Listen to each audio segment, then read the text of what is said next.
Hello बच्चों, welcome to my YouTube channel the university of mathematics. और आज हम लोग डिफरेंशियल इक्वेशन का डे 5 का क्लास करेंगे। और आज हम लोग वैसा क्लास करेंगे जो हर स्टूडेंट का माइंड में रहता है। क्या रहता है जानते हो? हर स्टूडेंट सोचता है कि सर हम ये चीज़ पढ़ रहे हैं, कहाँ यूज करेंगे? करते हो कि नहीं बोलिए?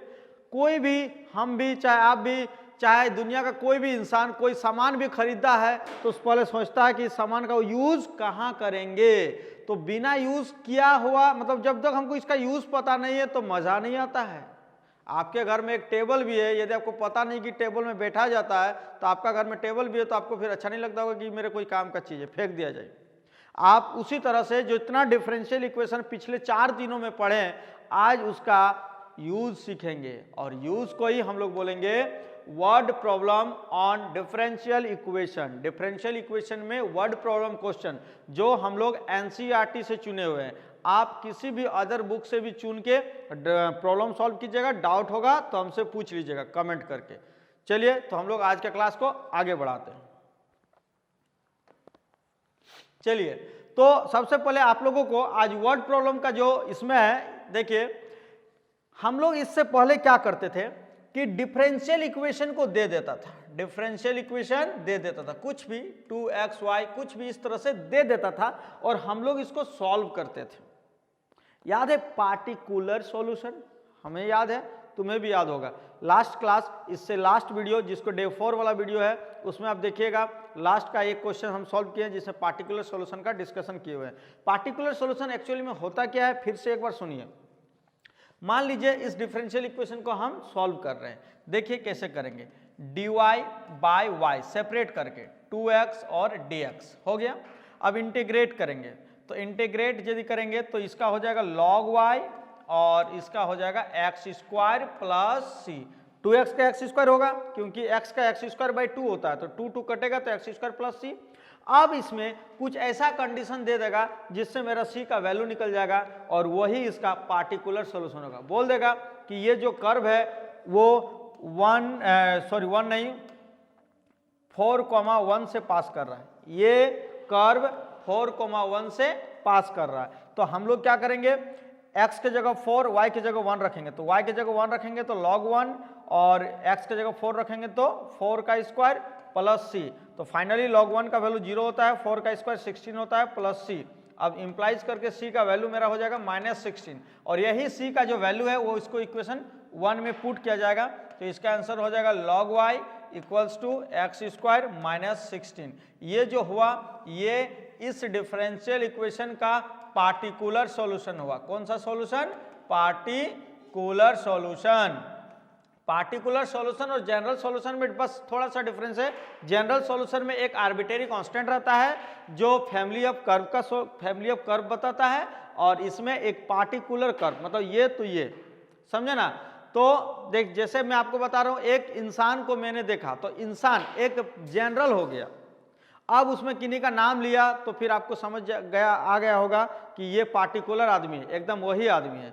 तो उसी तरह से ये जो है एकदम इसका फिगर फिक्स बनेगा, लेकिन इसका फिगर फिक्स नहीं बनेगा। मतलब उस तरह से बनेगा ये आप जान सकते हैं, उस तरह से बनेगा वही बनेगा, ये कोई गारंटी नहीं है। तो चलिए हम लोग क्या करते हैं, आगे बढ़ते हैं कुछ क्वेश्चंस के साथ। चलिए देखिए question number 1, find the equation of A curve.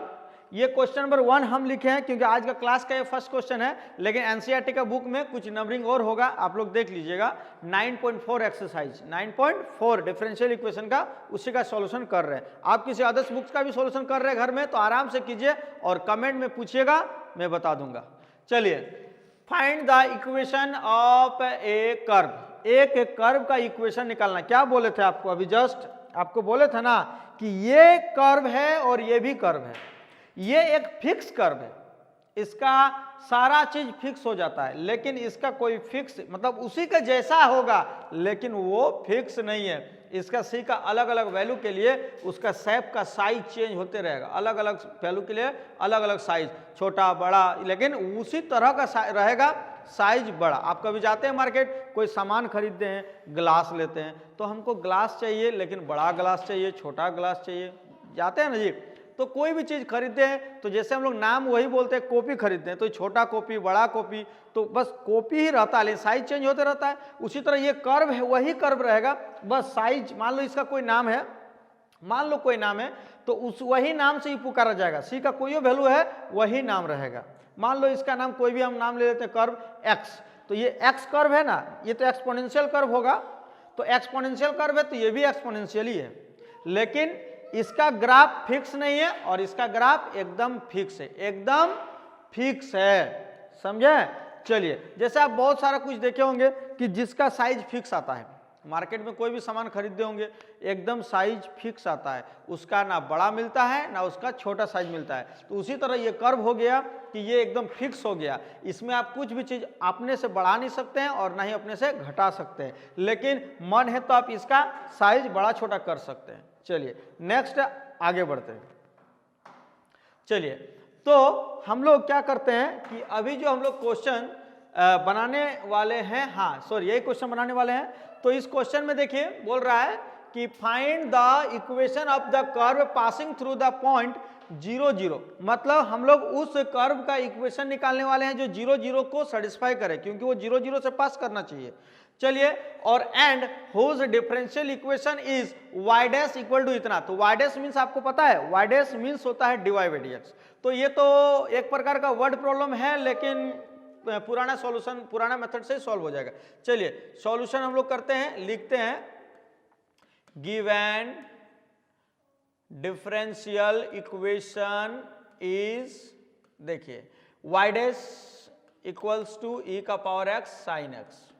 अब चलिए इसका हम लोग dy बाई dx लिखेंगे, क्या लिखेंगे, dy बाई dx लिखेंगे, और ये e का पावर x और साइन x हो गया, हो गया। अब dy इक्वल्स टू e का पावर x साइन x और dx हो गया। अब आप इंटीग्रेट कर दीजिए, इंटीग्रेट जैसे करते हैं, इंटीग्रेशन हो गया dy और इंटीग्रेशन ऑफ e का पावर x साइन x और dx। देखिए अब बात रहता है कि स्टूडेंट को इसका इंटीग्रेशन नहीं आता है, और यदि आता है तो बहुत लॉन्ग होता है, इसीलिए इसका एक शॉर्ट फार्मूला भी है, और कोई बात नहीं, आप यदि फार्मूला यूज नहीं करना चाहते हैं तो इसको हम लोग डायरेक्ट सॉल्व करते हैं पुराना मेथड से, बाय पार्ट से।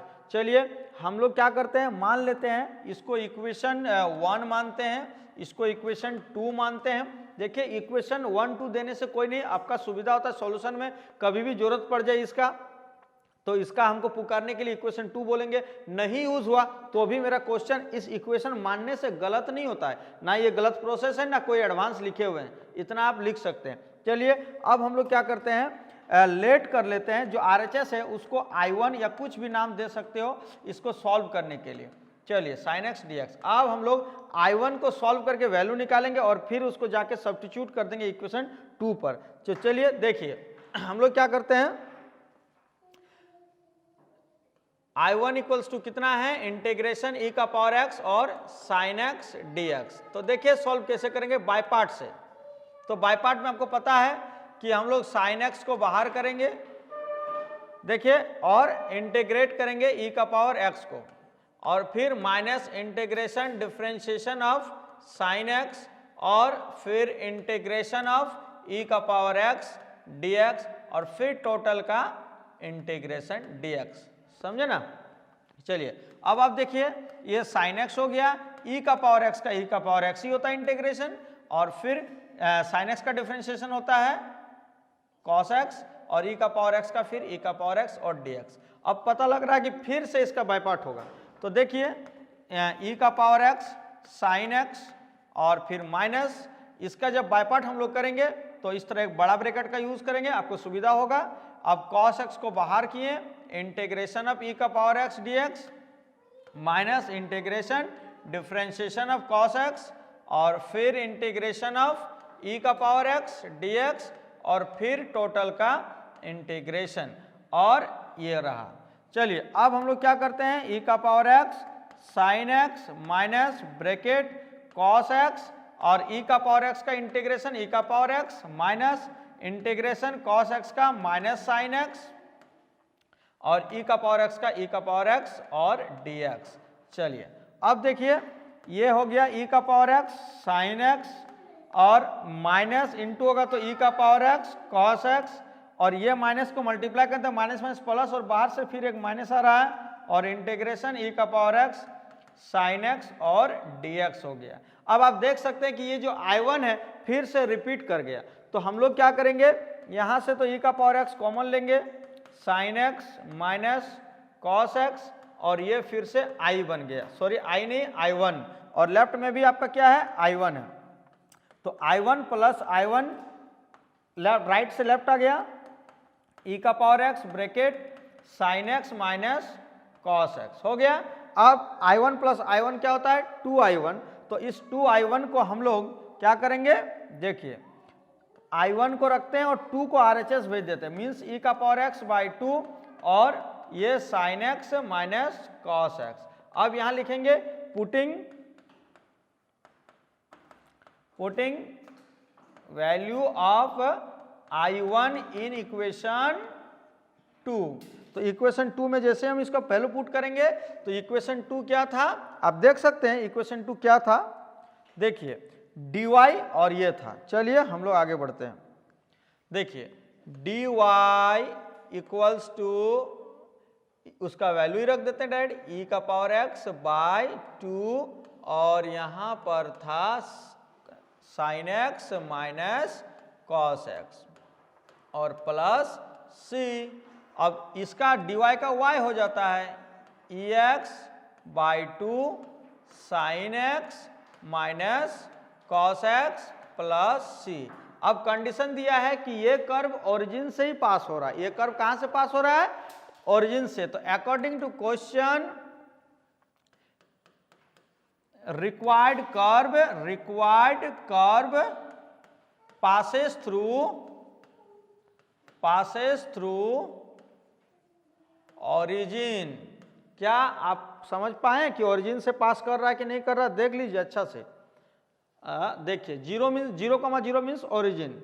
चलिए हम लोग क्या करते हैं कि रिक्वायर्ड कर्व पासेस थ्रू 0,0, तो therefore put x equal to 0 and y equal to 0 in equation 3, तो देयरफॉर ये मेरा हो जाएगा 0 इक्वल्स टू e का power 0 by 2 bracket sine 0 minus cos 0 और प्लस c 0 और e का पावर 0 मीन्स 1 बाई 2 साइन 0 का 0 कॉस 0 का 1 प्लस c, ये हो गया 0 इक्वल्स टू मल्टीप्लाई करके minus half plus c, therefore c equal two plus half, तो c का जो वैल्यू आया उसको फिर इक्वेशन 2 में हम लोग 3 में हम लोग पुट कर देंगे।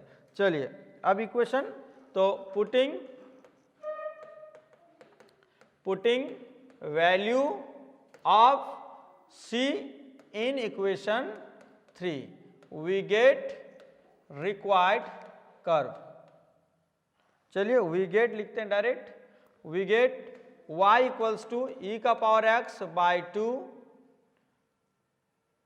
e का पावर x बाई 2 और यहाँ है sine x minus cos x और यहाँ c था तो माइनस हाफ आया था, एक बार देख लेते हैं, माइनस नहीं प्लस हाफ था, सॉरी क्या था प्लस हाफ। अब दोनों का 2 LCM है तो आप इसे 2y करके लिख सकते हैं, e का power x bracket sine x minus cos x plus 1, ये हो गया आपका required curve.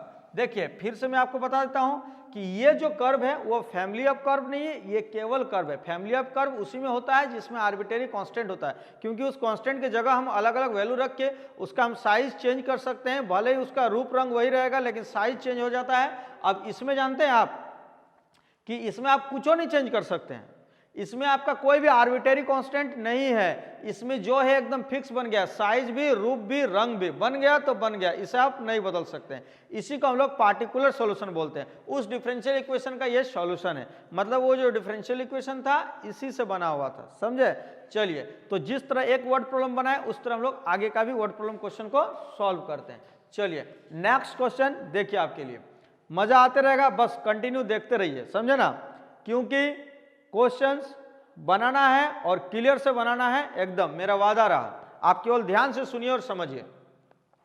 For the differential equation, ये भी एक डिफरेंशियल इक्वेशन है, और find the solution curve. Solution curve मतलब वही सॉल्व करके कर्व को बनाइए, पासिंग थ्रू द पॉइंट इतना, ये पासिंग कर रहा है 1 और -1 से, समझे। चलिए तो हम लोग क्या करेंगे, सॉल्यूशन जैसे अभी पास किया था ना ओरिजिन से, उसी तरह इस पॉइंट को रखते हुए सी का वैल्यू निकाल लेंगे। तो चलिए हम लोग लिखेंगे सबसे पहले गिवन डिफरेंशियल इक्वेशन इज, क्या है, x y d y by d x equal to x plus 2 और y प्लस 2। अब देखिए ये dy और यहाँ y है तो मेरा यहाँ y प्लस 2 आएगा, और यहाँ x प्लस 2 है तो नीचे वाला dx ऊपर जाएगा और ऊपर वाला x नीचे आएगा, समझे। अब इंटीग्रेट कर दीजिए। अब इंटीग्रेट जैसे ही करते हैं ये y बाय y प्लस 2 आता है dy इक्वल टू, इसको जब अलग अलग करेंगे तो 1 प्लस 2 बाई एक्स आएगा। ये समझ में आया आप लोगों को। देखिए इस x को दोनों के साथ अलग अलग कर दिए। अब इंटीग्रेशन करना आपका डिपार्टमेंट है, इंटीग्रेशन भी आपको अच्छा से सीखना चाहिए। अब इसको कैसे करेंगे इंटीग्रेट, इस साइड को देखिए, एक दो जोड़ के एक दो घटा देंगे। देखिए 1 y प्लस 2 माइनस 2 कर दिए, और ये y प्लस 2 और फिर ये y प्लस 2। क्या समझ में आया? नहीं आया, हमको पता है आप लोगों को समझ में नहीं आया होगा, क्योंकि आपका दिमाग का जज हम कर लिए। देखिए हम लोग क्या किए, ऊपर में y में एक 2 को ऐड किए और एक 2 को सब्ट्रैक्ट किए, और जो नीचे प्रोडक्ट बचा उसको दोनों के साथ अलग कर दिए। तीनों के साथ अलग कर सकते थे, क्योंकि मेरा काम बन जाता है इसलिए इसके साथ अलग किया और ये कैंसिल आउट कर दिए, समझे। अब चलिए नेक्स्ट पेज में हम लोग देखते हैं क्या होगा। इंटीग्रेशन, देखिए इंटीग्रेशन ये 1 बन गया, तो ये 1 बन गया, और माइनस वो 2 बाई वाई प्लस 2 बन गया, और यहाँ dy, और फिर equals to integration 1 plus 2 by x, 1 plus 2 by x, और ये dx बन गया। अब चलिए इसका इंटीग्रेट करते हैं, तो 1 का y होगा -2, और इसका हो जाएगा log y प्लस 2, और इक्वल टू 1 का x और फिर प्लस 2 बाहर, और log का 1 बाई एक्स का log x और प्लस c।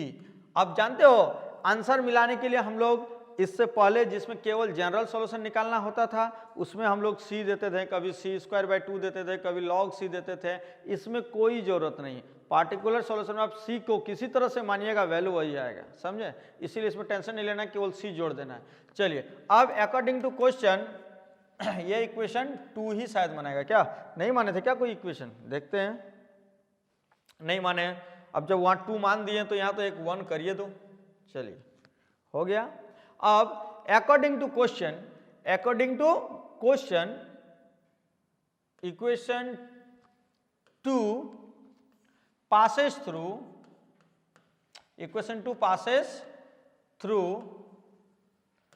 1, -1 था कि -1, था? 1, -1 था। क्या था? 1, -1। तो therefore putting x equal to -1, sorry x नहीं, y इक्वल टू -1 और x equal to 1, y equal to -1 in equation 3 we get.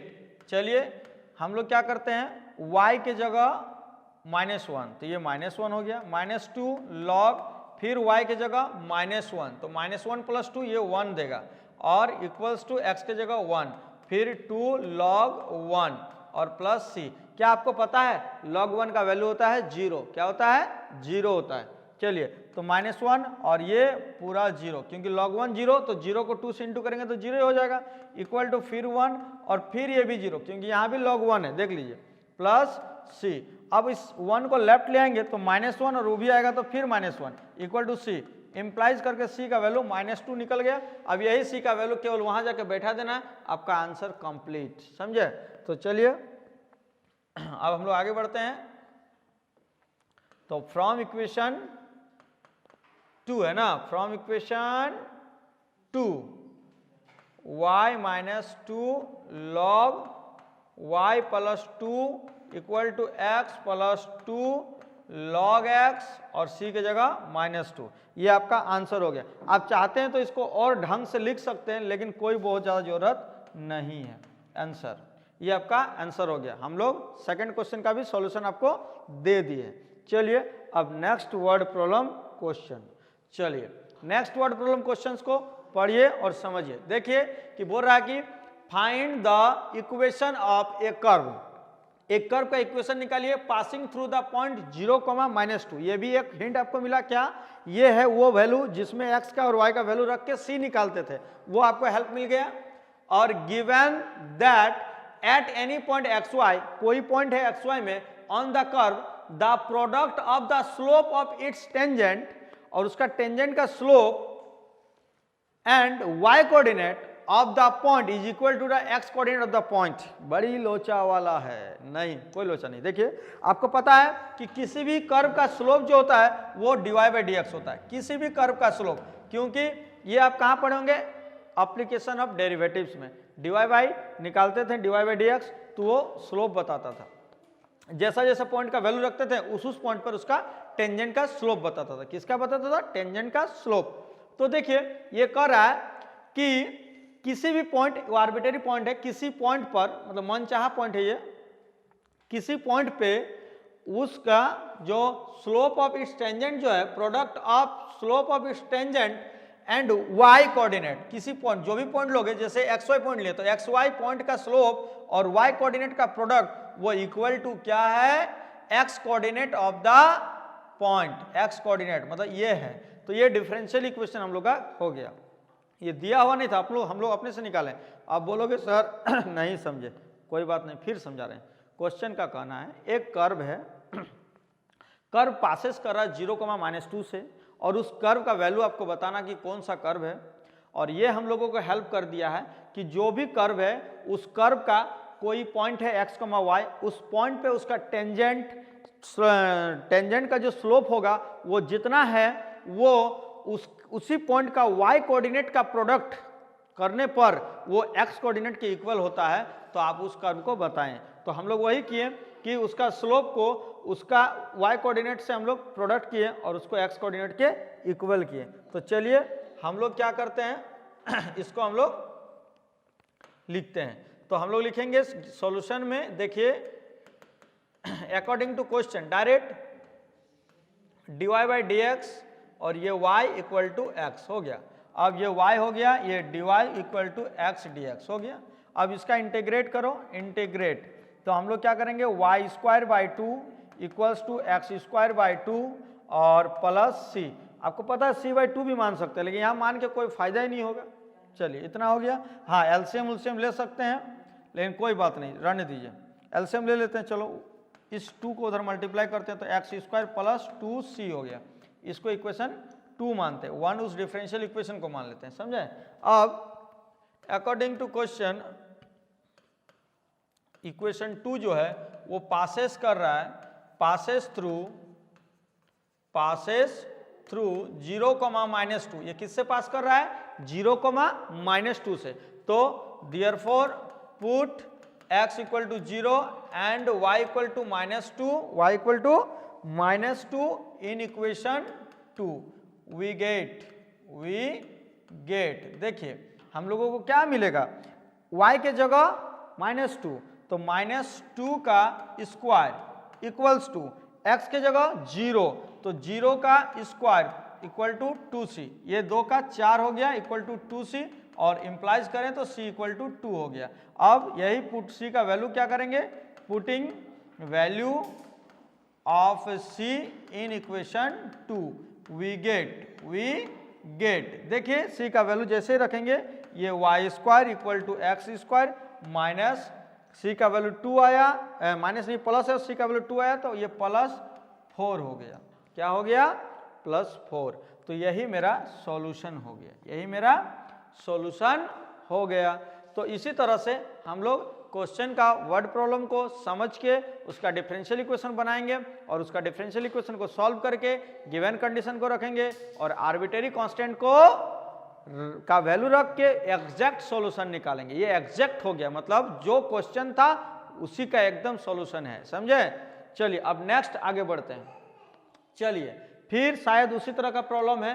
क्या बोल रहा है कि at any point x y of the curve the slope of tangent is twice the slope of the line segment joining the point इतना, joining the point of contact to the point इतना। मतलब देखिए एक कोई curve है, एक कोई curve है, उसका कोई एगो पॉइंट है एक्स वाई, उसका एक कोई पॉइंट है एक्स वाई, ये पॉइंट है, हम लिख देते हैं एक्स वाई।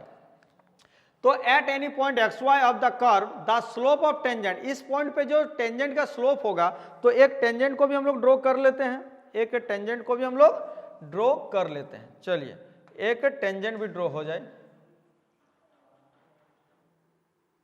चलिए एक टेंजेंट को हम लोग ड्रॉ कर लिए, हो गया। तो एक जो हम लोग टेंजेंट ड्रॉ किए, ये टेंजेंट का जो स्लोप होगा वो ट्वाइस होगा, क्या बोल रहा है कि is twice the slope of the line segment joining the point of contact. ये जो एक्स वाई पॉइंट है ना, उसको हम लोग पॉइंट ऑफ कॉन्टेक्ट बोलते हैं, टू द पॉइंट। ये कोई पॉइंट है, ये कोई पॉइंट है, क्या है -4, -3। तो इस पॉइंट से ज्वाइनिंग करने पर एक लाइन सेगमेंट बनता है, तो इसका स्लोप जितना है, कौन व्हाइट कलर का जो लाइन खींचे ना, उसका स्लोप जितना है उससे दोगुना है इस टेंजेंट का स्लोप। तो आप फाइंड करें इक्वेशन ऑफ द कर्व, और दे दिया है कि कर्व का पासिंग पॉइंट है -2,1, -2,1। फिर ध्यान से सुनिए और समझिए, सुनिए और समझिए, नहीं समझ में आएगा तो कमेंट में बोलिएगा, मैं समझा दूंगा आपको। चलिए देखिए इधर ध्यान से सुनिए, क्या बोले, बोला हुआ है कि कोई एगो कर्व है, ठीक है, कर्व में कोई एगो पॉइंट है एक्स वाई, उस पॉइंट पे एक टेंजेंट ड्रॉ किया गया। जानते हो जिस पॉइंट पे टेंजेंट को ड्रॉ किया ना, वही पॉइंट को पॉइंट ऑफ कांटेक्ट बोलते हैं। क्या बोलते हैं? Point of contact. तो एक लाइन सेगमेंट मतलब एक लाइन का टुकड़ा जो इस पॉइंट से पॉइंट ऑफ कांटेक्ट में ज्वाइन हो रहा है, इस पॉइंट से पॉइंट ऑफ कांटेक्ट में ज्वाइन हो रहा है, तो इस लाइन का जो लाइन सेगमेंट है उसका जो स्लोप होगा वो टेंजेंट का स्लोप का आधा, या फिर बोले तो टेंजेंट का जो स्लोप है वो उसका दोगुना है। तो आप कर्व का पूरा इक्वेशन निकालिए, और ये भी दे दिया कि कर्व का पासिंग पॉइंट -2,1 है। चलिए तो हम लोग क्या लिखेंगे कि सॉल्यूशन में देखिए, गिवन दैट दिया हुआ है, क्या दिया हुआ है, slope of tangent at x y equals to dy/dx, यही होगा। अब स्लोप ऑफ लाइन सेगमेंट,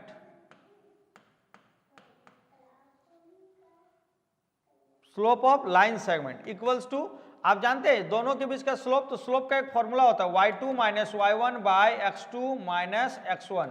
तो देखिए y2 - y1, या इसी को y2 मानिए, y2 - y1, तो ये हो जाएगा y+3 बाय x2 - x1, तो हो जाएगा x+4। ये हो गया स्लोप ऑफ लाइन सेगमेंट। तो अब यहां चाहेंगे हम लोग, अकॉर्डिंग टू क्वेश्चन ट्वाइस है, कौन, टेंजेंट का स्लोप, किसका ट्वाइस है, लाइन सेगमेंट का स्लोप का, हो गया। अब इसको सॉल्व करके हम लोगों को क्या मिलेगा, इसको सॉल्व करेंगे और हम लोग को एक डिफरेंशियल इक्वेशन का सॉल्यूशन मिलेगा, उसमें ये पॉइंट को रखेंगे और सी को निकाल लेंगे। चलिए मजा आ रहा, बनाया जाए। अब देखिए 2dy/y+3 इक्वल्स टू dx/x+4। अब इसे इंटीग्रेट किया जाए। चलिए इंटीग्रेट नेक्स्ट पेज में हम लोग करते हैं। तो इंटीग्रेशन, ये 2 है, ये dy है, नीचे क्या है y+4 equals to integration dx by, देख लेते हैं एक बार, y+3 था, x+4 था, बोले ना, देख लिए तो अच्छा किए, ये 3 और वहाँ x+4 होगा। चलिए हो गया। अब देखिए इंटीग्रेट जब कर ही दिए तो 2 इसका हो जाएगा log, और y+3 नीचे का डिफरेंशिएशन ऊपर है तो log होता है, और इक्वल्स टू log x+4। अब बोलिएगा सर वो भी log माने क्या, नहीं मानोगे तो भी आएगा, लेकिन मान लो, चलो log c मान लेते हैं। तो ये log, ये 2 को जानते हैं आप लोग, ऊपर उठाया जाता है पकड़ के, देखिए। चलिए अब ये ऊपर उठ गया, अब ये हो जाएगा log c into x plus 4, तो लॉग लॉग हटेगा तो हो जाएगा y प्लस 3 का स्क्वायर इक्वल टू c और x प्लस 4 हो गया। अब क्या लिखेंगे, according to question curve, curve मतलब कौन, equation 3, according to question curve equation 3 मान लीजिए जी, अंदाजे देख लेते हैं, नहीं माने तो हम बना देंगे। ये इक्वेशन 1 हो गया, चलिए इक्वेशन 1 बनाते हैं और उसको इक्वेशन 2 बना देते हैं। चलिए इक्वेशन 2 ही बनाए हुए हैं। चलिए curve according to question curve 2 passes through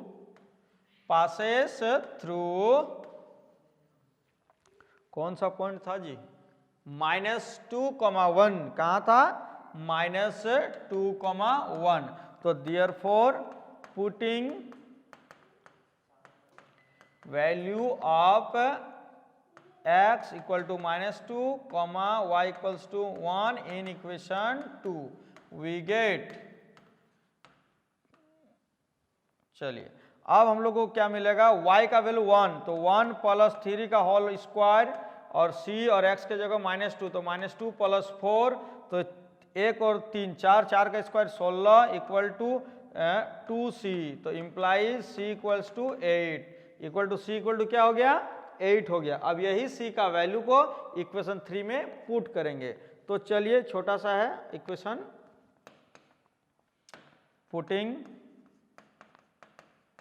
value of c in equation 2 we get, लिख सकते हो रिक्वायर्ड कर्व, या वी गेट क्या हो जाएगा, y प्लस 3 का होल स्क्वायर और c मतलब 8 और x प्लस 4, समझे। अब यहां लास्ट में लिख सकते हैं विच इज रिक्वायर्ड कर्व, जो क्या है, ये रिक्वायर्ड कर्व है, समझे। चलिए अब नेक्स्ट क्वेश्चन का सॉल्यूशन देखते हैं, नेक्स्ट क्वेश्चन का सॉल्यूशन देखते हैं। चलिए हम लोगों का सॉल्यूशन क्या है, the volume of spherical balloon, एक स्फेरिकल बलून, बैलून नहीं देखते हैं कभी मार्केट में, मेला में जाते हैं बलून मिलता है, तो बैलून को हम लोग देखते हैं तो इसका स्फेरिकल, हालांकि स्फेरिकल इसलिए बोल दिया क्योंकि आजकल तो बलून का आकार डिफरेंट टाइप का आ जाता है, समझे ना, अलग अलग साइज का अलग अलग डिजाइन का बलून मिल जाता है, इसीलिए बोल दिया है, ये बुक भी बहुत ही चतुर है, बोल दिया है कि बलून का साइज और बलून का साइज नहीं शेप, बलून किस शेप का है, स्फेरिकल है, तो बोल रहा है कि the volume of spherical balloon being inflated changes at a constant rate, मतलब उसका जो वॉल्यूम है वो अलग अलग रेट से चेंज हो रहा है, मतलब वॉल्यूम का चेंज अलग अलग नहीं, सॉरी कांस्टेंट रेट से चेंज हो रहा है, मतलब फर्स्ट सेकंड में जितना एयर भरा अगला सेकंड में भी वही, तीसरा सेकंड में भी उतना ही, इस तरह से उसका जो है पर सेकंड का चेंज जो है अलग अलग है।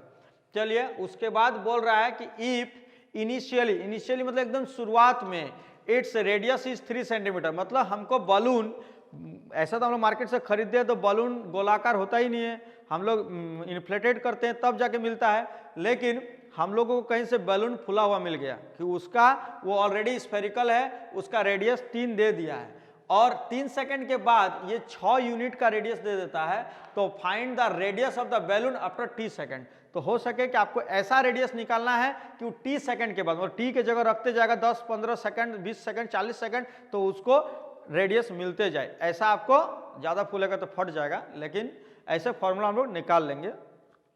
चलिए देखिए सॉल्यूशन में हम लोग क्या करते हैं, अकॉर्डिंग टू क्वेश्चन, या फिर हम लोग डायरेक्ट यहां मान लेते हैं let at an instant t, let at any instant t capital V equals to क्या हो गया, volume of spherical balloon.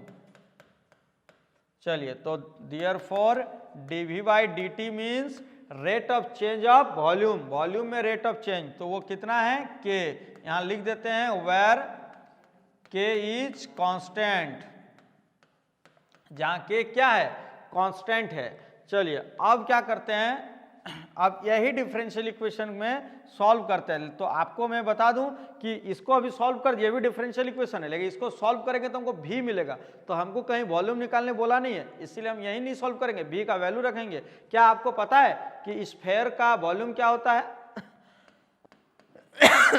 4/3 pi are cube equal to के। चलिए तो 4/3 बाहर, पाई भी बाहर, और आर क्यू का 3r² और r का dr/dt इक्वल्स टू के, क्योंकि हमको रेडियस चाहिए। देखिए बोला होगा फाइंड, देखिए यहाँ find the radius of the balloon after t time, हमको रेडियस निकालना है। और इस डिफरेंशियल इक्वेशन को हम जो सॉल्व करते तो रेडियस मिलता नहीं मिलता, तो फिर क्या फायदा। तो इसीलिए हम लोग रेडियस में कन्वर्ट किए हैं। चलिए डिफरेंशियल इक्वेशन हम लोग का कन्वर्ट हो चुका है, 3 3 कैंसिल। अब dr और इधर हो गया 4 पाई r² और dt और यहाँ k हो गया। अब इसको सॉल्व करेंगे। चलिए नेक्स्ट पेज लेते हैं। चलिए तो हम लोग यहाँ 4 पाई को रखते हैं, 4 पाई और dt को नहीं, हम लोग देख लेते हैं यहाँ पर क्या है, हम लोगों dr ही है ना जी, तो हम लोगों को तो फायदा होगा। देखिए यहाँ 4 पाई r² dr को रखते हैं, 4 पाई r² और dr को रखते हैं, और उधर k था और ये dt हो गया, समझे। चलिए अब क्या करते हैं, इंटीग्रेट कर देते हैं, इंटीग्रेट। तो 4 पाई r का हो जाएगा r³/3 और इक्वल्स टू k का kt प्लस c। ये इक्वेशन 1a मानेगा, 1a मानो, कोई दिक्कत नहीं, इक्वेशन से कोई परेशानी नहीं है। और यहाँ का कहीं जरूरत पड़ेगा क्या? नहीं पड़ेगा। चलिए चलेगा काम हम लोग का।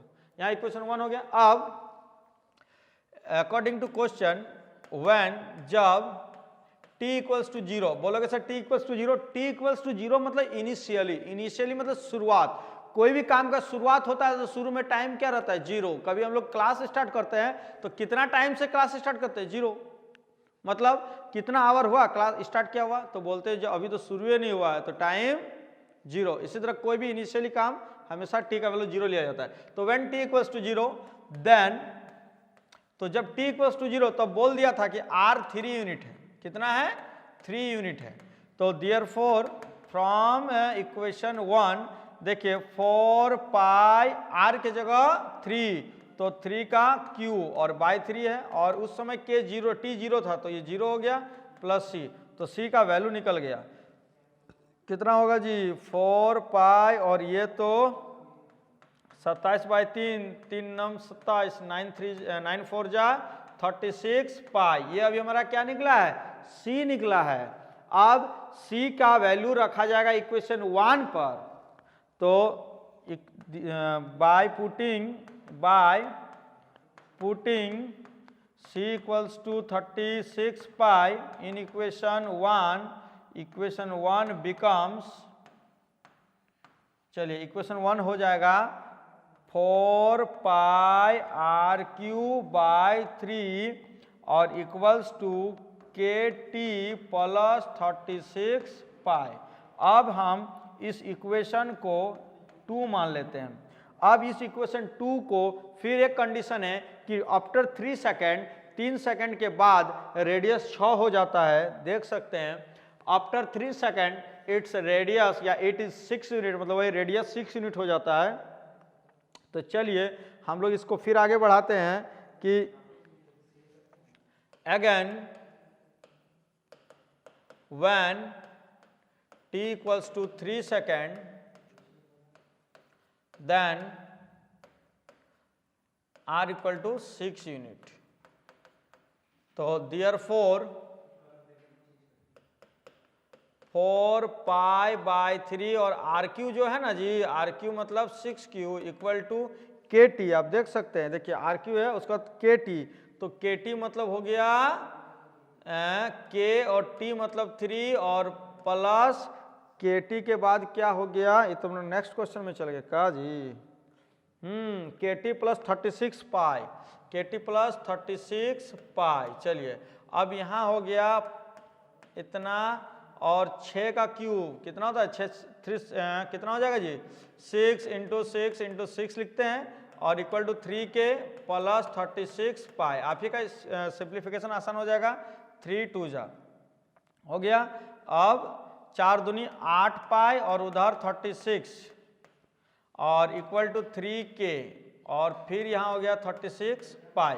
चलिए तो हम लोग क्या करेंगे, 8 छोक 48, 8 छोक 48, 4 8 या 24 और 4 28 पाई। समझे ना? देख लीजिए हम लोग क्या कर रहे हैं, हाँ तो सही होगा, 8 छोक 48, 4 8 या 24, 4 28 पाई और उधर से आएगा minus 36 pi equals to 3k। अब सब्ट्रैक्ट कीजिए जी, तो ये तो पाई ही में होगा सब्ट्रैक्ट, और कितना हो जाएगा 2 और इधर हो जाएगा 5 और इधर हो जाएगा 2 और इक्वल्स टू 3k। अब 3 तो therefore k equals to 252 pi by 3। अब 3 से कट रहा है, हाँ कट रहा है, 3 8 जा 3 8 24, 1 3 4 12 84, तो कितना हो जाएगा 84 पाई। तो k का वैल्यू भी निकल गया। तो देयरफॉर इक्वेशन 2 बिकम्स, डायरेक्ट लिख दो ना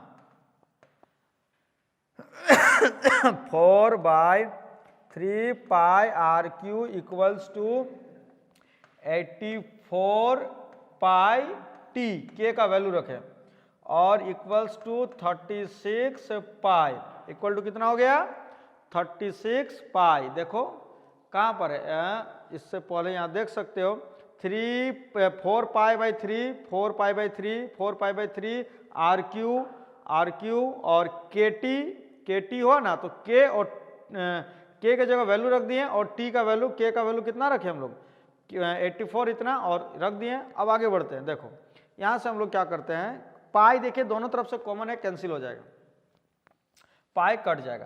तो ये आर क्यू इक्वल्स टू, ये आर क्यू इक्वल्स टू, ये मान लो कि हम लोग, हाँ ये भी देख सकते हैं कि इसको डिवाइड तो ऊपर 3/4 और पाई आ जाता है। अब इस दोनों में कॉमन क्या है, इस दोनों को नीचे भेज दे, इससे कॉमन क्या है 4 पाई, तो एकदम कॉमन है। तो ये कितना 21 पाई तो कॉमन ले लिए, तो 21 to 4,21 टी और प्लस 9, बस यही ना, हाँ यही।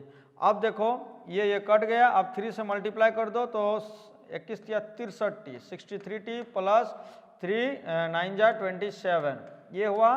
और थोड़ा सा देख लीजिए, ये मेरा लेफ्ट साइड में आर क्यू है, तो देयरफॉर r equals to 63 t plus 27 whole power 1/3। तो देयरफॉर radius of balloon after t time is r equals to 63 t plus 27 का होल पावर 1/3 आंसर। समझे?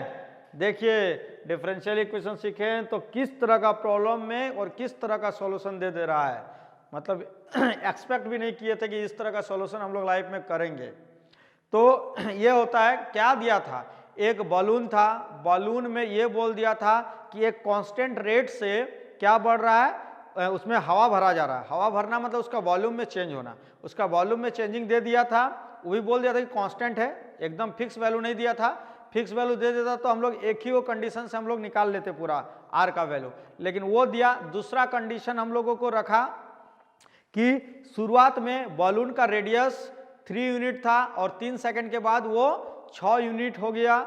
तो आप इस दोनों कंडीशन का हेल्प लेके आप बताइए कि हम ऐसा फार्मूला को जनरेट कीजिए, या फिर बोलें कि t सेकंड बाद उसका रेडियस कितना होगा। तो ये हो गया। अब आपको जो बैठाना है 10 सेकंड, तो t के जगह 10 रख दीजिए, आपका 10 सेकंड बाद उसका रेडियस कितनी बड़ी होगी, कितनी लंबाई मतलब कितनी बढ़ेगी, वो आपको तुरंत बता देंगे। तो बहुत ही अच्छा क्वेश्चन था। चलिए फिर नेक्स्ट क्वेश्चन को हम लोग देखते हैं। तो चलिए हम लोग का जो नेक्स्ट क्वेश्चन है, अब ध्यान से देखिए कि इन ए बैंक, एक बैंक है, principal increases continuously at the rate of R%, मतलब R% का रेट से वो कंटिन्यू बढ़ते जा रहा, R% से, समझे ना। और पर ईयर हर साल R% प्रिंसिपल अमाउंट का बढ़ जाएगा, हर साल R% प्रिंसिपल अमाउंट का बढ़ जाएगा। तो प्रिंसिपल मतलब समझे कि नहीं, जो बैंक में मूलधन जमा करते हैं, जिसको हम लोग बोलते हैं ना घर का पैसा जाके जमा किए हैं, वही होता है मूलधन। तो in a bank principal increases continuously at the rate of R% per year. Find the value of R, मतलब हमको कितना परसेंट हो रहा है वो बताना है। इफ 100 रुपीज जो है, यदि वो 100 जमा करता है तो ये 10 साल में डबल हो जाता है। क्या हो जाता है? डबल हो जाता है। देखो बहुत अच्छा क्वेश्चन है, इसको हम लोग क्लास 8 में सॉल्व करते थे, फॉर्मूला यूज करते थे। किसका याद है? हम लोग इसमें फॉर्मूला यूज करते थे, क्या बोलते हैं इसको, वही इंटरेस्ट कंपाउंड इंटरेस्ट का, समझे ना। चलिए, तो हम लोग अब क्या करते हैं, इसको हम लोग सॉल्व करते हैं डिफरेंशियल इक्वेशन से। चलिए सॉल्यूशन स्टार्ट। देखिए हम लोग क्या करते हैं, let P is principal amount, principal amount. चलिए P क्या है? प्रिंसिपल अमाउंट, जिसका चेंजेस दिया हुआ है। तो therefore according to question, principal amount का जो चेंजेज है वो प्रिंसिपल अमाउंट का R% है, प्रिंसिपल का R%। चलिए अब ये हो गया मेरा dP बाय P और equals to R by 100 into dt हो गया। अब R कांस्टेंट है, इसको इंटीग्रेट करते हैं, इंटीग्रेट बोथ साइड।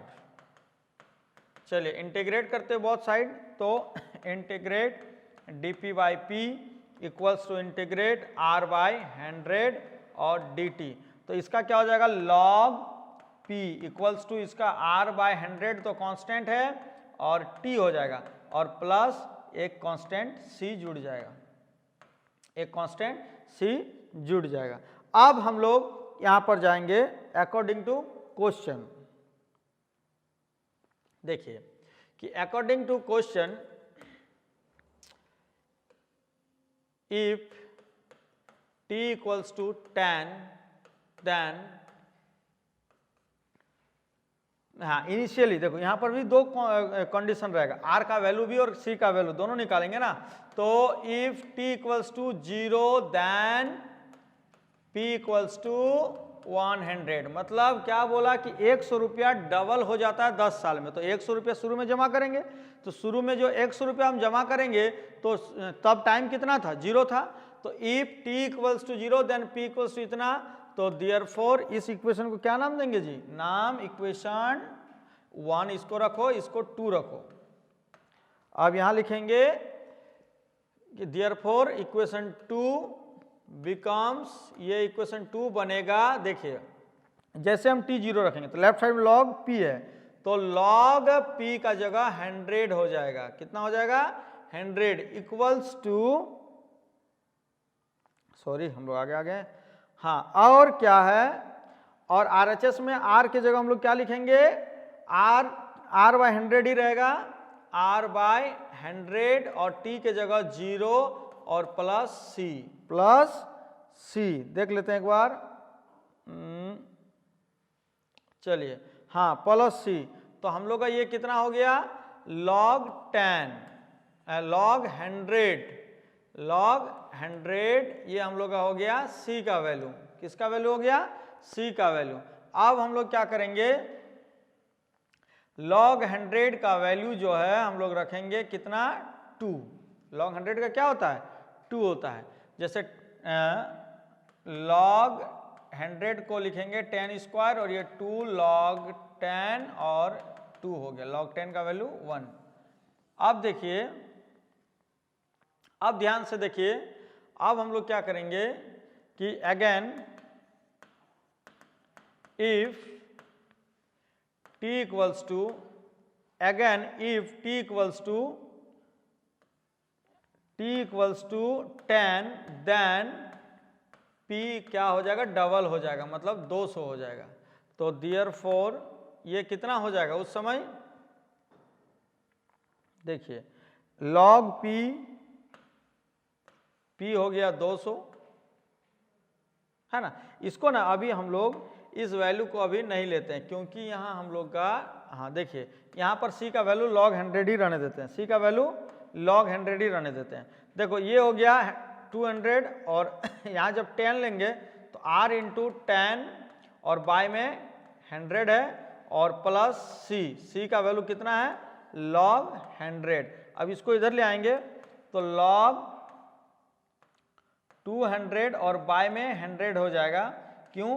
क्योंकि वो बाय माइनस होगा तो log m/n का फॉर्मूला लगेगा और ये कट के r/10 हो जाएगा, r/10 और ये हो गया मेरा log 2 कट के और ये हो गया r/10। अब log 2 का वैल्यू दिया हुआ देखिए, log 2 का वैल्यू है 0.6931, 0.6931। चलिए तो 0.6931 log 2 का वैल्यू कितना है 6931 इक्वल्स टू r/10। तो देयरफॉर r इक्वल्स टू क्या हो जाएगा 6.931%। ये हो गया पर साल, मतलब रेट इंटरेस्ट इतना होगा तब जाके वो 10 साल में डबल होगा।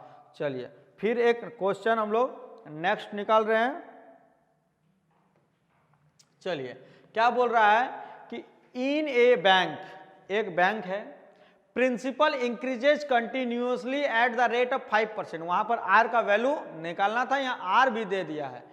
An amount of 1000 is deposit, मतलब 1000 रुपया को जमा किया जाता है विद दिस बैंक, उस बैंक में। तो how much will it after 10 year, तो ये 10 साल के बाद कितना पैसा देगा, ये तो और आसान हो गया उससे। चलिए सॉल्यूशन कर ही देते हैं। Let P is principal amount at any time t, किसी टाइम t पर, क्योंकि प्रिंसिपल अमाउंट हर साल चेंज होगा ना। इस साल हम जमा किए, अगले साल हमारा 5% बढ़ गया, फिर वो मेरा प्रिंसिपल बन गया, फिर उसका इस तरह हमारा प्रिंसिपल अमाउंट चेंज होते जाएगा। इसीलिए प्रिंसिपल को लोग p माने एट एनी टाइम्स t। अब यहाँ लिखेंगे कि अकॉर्डिंग टू क्वेश्चन जो प्रिंसिपल का चेंज है वो कितना है, टोटल प्रिंसिपल का 5%। वाह, तो ये तो कट गया जी, कितना हो गया 20।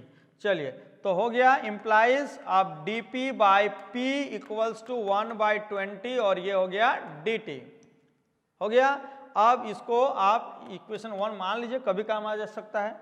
अब हो गया इंटीग्रेट, तो इंटीग्रेट करेंगे तो समझ गए log p equals to half नहीं 1/20 और ये हो गया t और प्लस c। अब बस इसमें c का वैल्यू निकाल लेना है। हमको तो टाइम निकालना है, ये बोल रहा है ना कि कितना टाइम में ये डबल होगा। तो हम लोग 1000 जमा कर रहे हैं, कितना जमा कर रहे हैं 1000, तो लिखेंगे इसको इक्वेशन मान लेते हैं, इसको इक्वेशन 2 मान लेते हैं। चलिए तो इक्वेशन 2 मानते हैं तो हम लोग क्या लिखेंगे कि इनिशियली या when t equals to 0 then p equals to 1000, तो therefore equation 2 becomes, देखिए इक्वेशन 2 becomes कितना होगा log p का वैल्यू हो जाएगा 1000 और इक्वल्स टू 1/20 t है, तो t मेरा 0 है तो ये हो गया मेरा c हो गया डायरेक्ट, ये 0 हो गया, ये मेरा c हो गया, तो देयरफॉर c इक्वल्स टू हो गया log 1000। चलिए c का वैल्यू हो गया। अब फिर क्या बोल रहा है, चलिए c हो गया, तो हम लोगों को क्या बोला जा रहा है, how much over time 10 year, 10 साल में वो कितना अमाउंट होगा, 10 साल में वो कितना अमाउंट होगा। चलिए इतना हो गया सी। तो अब लिखेंगे कि now when t equals to 10 then, देखिए तब क्या होगा, जब t इक्वल्स टू 10 होगा तब कितना होगा। तो हम लोग का क्या हो गया अमाउंट, देखिए यहाँ पर है हम लोग का log p, हम लोग को p निकालना है, देन P निकालना है। तो log P equals to amount हम लोग का कितना है 1/10 ईयर है ना, तो 1/20 इंटू 10 और प्लस C कितना है log 1000। चलिए अब हम लोग क्या करेंगे, ये जो है log P और वो इधर ले आएंगे तो माइनस log 1000 इक्वल्स टू, ये कटेगा तो हाफ। अब ये हो गया log, ये हो गया P/1000 इक्वल्स टू हाफ। अब इसी को हम लोग आगे बढ़ाएंगे तो P/1000 इक्वल्स टू e का पावर हाफ। आपको पता है कि log जब इधर से उधर जाता है तो वो e बन जाता है। देखिए हम लोग कह सकते हैं कैसे बनता है, मान लेते हैं log x equal to y है, तो हम x को एक साइड करेंगे और log को उधर भेजेंगे। तो देखिए log y, तो इसको हम लोग log e लिख सकते हैं, log e का 1 होता है, तो log e ये ऊपर चल जाएगा y और ये हो गया log x, तो x इक्वल टू e का पावर y होगा ना। तो देखिए x को रखें और x को रखें log को भेज दिए तो ये e का पावर में चढ़ गया। तो अब p इक्वल्स टू e का पावर 0.5 इंटू 1000। देख सकते हैं आपका e का पावर हाफ का वैल्यू दिया हुआ क्वेश्चंस में, e का पावर हाफ का वैल्यू 1.648 चलिए 1.648 इंटू 1000, मतलब वो 10 साल बाद 1648 रुपया अमाउंट लेके जाएगा यदि 5% का रेट से बढ़ा तो। समझें? तो चलिए अब हम लोग नेक्स्ट क्वेश्चन बनाते हैं। चलिए अब हम लोग का है in a culture the bacteria count is 1 lakh, मतलब कहीं किसी जगह पे 1 लाख बैक्टीरिया को काउंट किया गया, गिना गया। The number is increased by 10% in 2 hour, 2 hour में वो कितना बढ़ जाता है 10% बढ़ जाता है। तो in how many hour will the count reach 2 lakh, मतलब कितने टाइम में काउंट डबल हो जाएगा। If the rate of growth of bacteria is proportional to the number of present, मतलब अभी जितने बैक्टीरिया है किसी हर टाइम बैक्टीरिया चेंज हो रहा है, तो हम मान लेते हैं कि एट एनी टाइम t, देखिए सॉल्यूशन हम लोग करते हैं, let at any time t b equals to, या b या फिर b ही मान लो, b equals to count of bacteria, bacteria का काउंट है b, है ना। तो अकॉर्डिंग टू क्वेश्चन जो है कि इसका जो रेट ऑफ चेंज होगा वो डायरेक्टली प्रोपोर्शनल टू इसमें जितने काउंट है उसके प्रोपोर्शनल होगा। तो इम्प्लाइज dB/dt ये इक्वल्स टू kb हो जाएगा। बोलोगे k क्या है कि where k is constant, where k is constant. चलिए अब इसको हम लोग क्या करेंगे, सॉल्व करेंगे। देखिए dB/b equals to k dt, अब इंटीग्रेट कर दो, तो इंटीग्रेट करेंगे तो क्या आएगा, integrate dB/b equals to integrate k dt, तो इसका हो गया log b equals to kt plus c। चलिए इसको इक्वेशन 2 मान लेते हैं, इसको इक्वेशन 1 मान लेते हैं। अब हम लोगों को क्या निकालना है, ये बोल दिया कि 2 घंटे में वो 10% हो जाता है, बढ़ जाता है, समझें। तो हम लोगों को निकालना है कि वो 2 लाख होने में कितना टाइम लेगा, 2 लाख होने में कितना टाइम लेगा।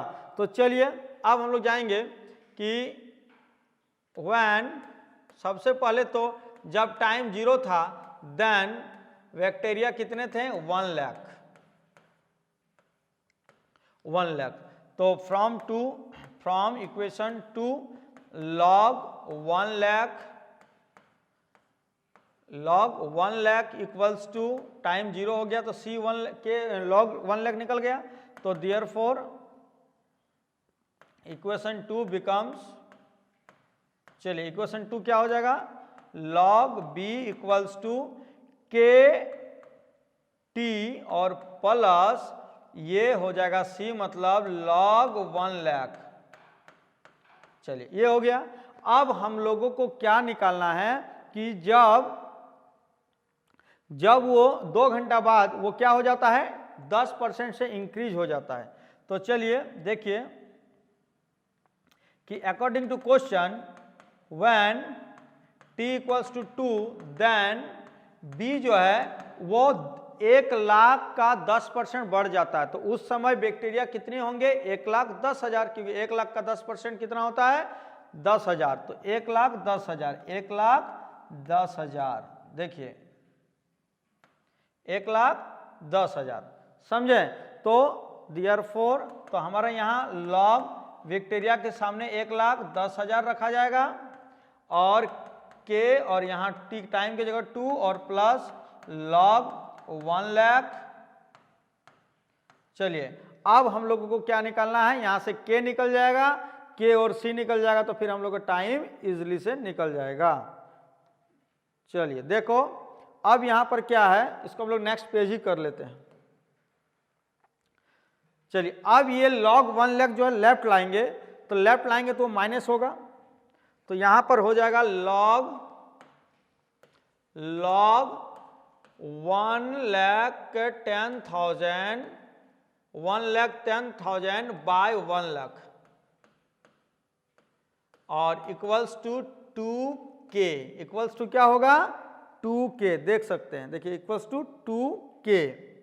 चलिए अब हम लोग क्या करते हैं, इसमें से 4 जीरो और यहां से 4 जीरो, मतलब log 11/10 इक्वल्स टू 2k हो गया 2k। तो देयरफॉर 1/2 log ये हो गया 11/10। चलो इतना इक्वल्स टू k हो गया। अब हम लोगों का जो इक्वेशन होगा वो कहाँ है, देखिए अब ये जो है हमारा क्या बन जाएगा, इक्वेशन कहाँ, ये इक्वेशन थर्ड मान लेते हैं, इक्वेशन थर्ड। तो इक्वेशन थर्ड बिकम्स, अब इक्वेशन k का वैल्यू भी जब रख देंगे तो इक्वेशन थर्ड बिकम्स हो जाएगा, चलिए इक्वेशन थर्ड बिकम्स, तो फ्रॉम इक्वेशन 3 क्या होगा log b इक्वल्स टू, जब k का वैल्यू हो जाएगा हाफ log 11/10 इंटू टी और प्लस में क्या है log c का वैल्यू है, c का वैल्यू है log 1 लाख, 1 लाख है। अब चलिए कि if b equals to 2 lakh, मतलब बैक्टीरिया यदि 2 लाख है तो हमको फाइंड करना है t, देन चलिए जब ये 2 लाख हो जाएगा तो log 2 लाख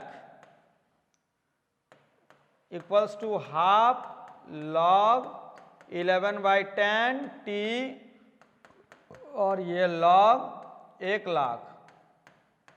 चलिए अब इसको लेफ्ट ले आते हैं, तो log 2 lakh by 1 lakh equals to half of log 11/10 t। चलिए अब यहाँ पूरा कैंसिल हो जाएगा, केवल 2 बचेगा, क्या बचेगा 2। तो अब हमारा यहाँ बच रहा है log 2 equals to half of log 11/10 into t. अब ये 2 इधर आएगा, 2 log 2 by log 11/10 equals to t, मतलब डबल होने में इतना टाइम लगेगा, समझे डबल होने में इतना टाइम लगेगा। देखिए ऊपर में जो log 2 है आप उसे चाहे तो log 2 का स्क्वायर चढ़ा सकते हैं, लेकिन कोई जरूरत नहीं इतना करना, और इसको सिंप्लीफाई भी करना कोई जरूरी नहीं है, ऊपर में ये log 4 बन जाएगा, समझे। तो चलिए अब हम लोग क्या करते हैं, कि वर्ड प्रॉब्लम का क्वेश्चन फिर से आपको एक बार थोड़ा समझाते हैं क्या चीज बोला, क्योंकि स्टूडेंट कंफ्यूज हो गए होंगे। देखिए कह रहा है कि किसी एक जगह में वहाँ का जो बैक्टीरिया है, किसी एक जगह में वहाँ का जो बैक्टीरिया है वो 1 लाख है, वो 2 घंटे में 10% बढ़ जाता है, तो वो 2 लाख होने में कितने टाइम लेगा, वो 2 लाख होने में कितने टाइम लेगा। और ये भी बोल दिया था कि जो बैक्टीरिया का जो बढ़ने का दर है वो 2 घंटा में डबल हुआ, उस 2 घंटा में 10% बढ़ा, लेकिन वहां पर जितने प्रेजेंट होंगे अलग अलग टाइम पे वहां बैक्टीरिया की संख्या अलग होगी। अभी 1 लाख है, आधा घंटा बाद 1,10,000, 2 घंटा बाद 1,10,000। तो अब जो अगला बढ़ेगा तो 1,10,000 के कंपेयर में बढ़ेगा।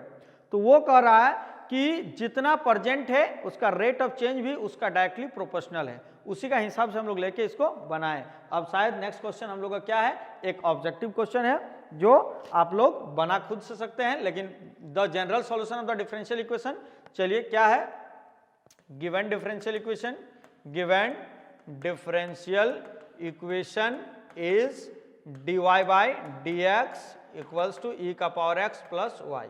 चलिए dy by dx equal to e का पावर x इंटू e का पावर y। अब सिंपल करना है, dy बाई e का power y equals to e का पावर x और dx। चलिए अब इसका इंटीग्रेट करते हैं। चलिए हम लोग थोड़ा पेन कलर से चेंज करते हैं। चलिए अब ये क्या हो गया कि ये जो e का पावर माइनस y और dy कर दिए और RHS में e का पावर x और dx कर दिए, बस केवल इंटीग्रेट कर दें। तो e का पावर माइनस y एगो माइनस आएगा और इक्वल टू e का पावर x प्लस c, तो ये उधर जाएगा। तो e का पावर x प्लस e का power minus y equal to minus c। तो माइनस सी को आप c भी ले सकते हैं या c1 ले सकते हैं। तो देखिए इस तरह का प्लस में कहाँ पर है, देखिए ये भी नहीं होगा क्योंकि दोनों में माइनस है, यहाँ तो दोनों में माइनस नहीं आया है, तो ये तो होगा नहीं गारंटी। अब बात रहा ऊपर में दोनों में प्लस है तो ये भी नहीं रहेगा। इसमें x में माइनस है, y में प्लस है, यहाँ x में प्लस है, y में माइनस है, तो ये भी नहीं होगा।